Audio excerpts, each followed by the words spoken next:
remains of civilization is at the mercy of forces we barely understand. Vengeance, the most recent chunk of Black Ops 2 DLC, disappoints almost as much as it delights. The maps are wildly uneven, and the new zombies content is enjoyable but cryptic. When Vengeance is at its best, Black Ops 2 has never been better, but these moments don't happen often. What makes you think we're gonna find something different at this new place? Of the 4 new multiplayer maps, only one, Rush, is truly fantastic. Rush stands out because of its cover placement and excellent flanking opportunities. Set in a paintball facility, Rush features a hectic close-quarters arena and an outdoor battlefield with multiple vantage points. Inside, paint-splotched obstacles are placed in a turf-covered room. It's sufficient cover to be useful, but the area is also small enough to discourage camping.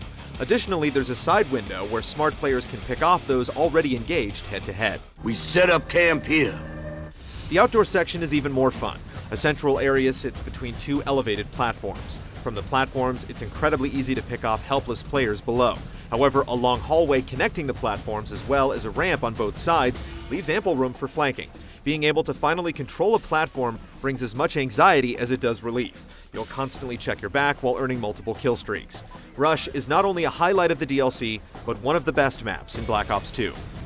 The world is broken. Very broken. In comparison to Rush, the other maps are either boring or sloppy. Cove is set on a tiny island where you feel vulnerable no matter where you're standing. While the cramped nature of the map discourages annoying players that like to wait in corners, it also discourages intelligent play. It's so chaotic that often your best option is to equip a shotgun or submachine gun and run around with little regard for ammo. The map can provide laughs, but it's also hard to take seriously. Better watch your mouth before you say something you regret, boy. Uplink is a reskin of Summit from the original Black Ops.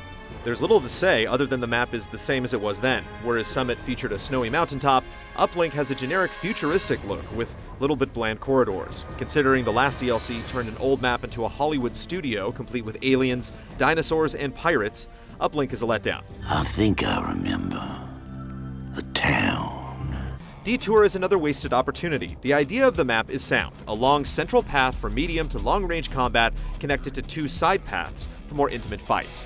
Unfortunately, there's just too much clutter that isn't very useful for cover and often obstructs your line of sight. We've all been jumping through hoops for reasons we don't fully understand. Vengeance's final edition, Buried, somehow manages to make zombies even more inscrutable than before.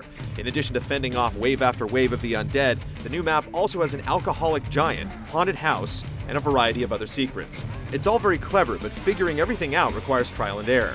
Considering the mode is already bloated with complexity, presenting information in a clearer, more concise manner would go a long way. I'm the only one who knows what to do! Don't talk stupid, Stu. Vengeance is as uneven as DLC comes. Consider it if you're either willing to accept one good map out of 4, or if you've already conquered the steep learning curve of zombies. The inconsistency in the quality is bothersome, but it also isn't entirely without merit. If you really need a reason why we do this, I'll give you one.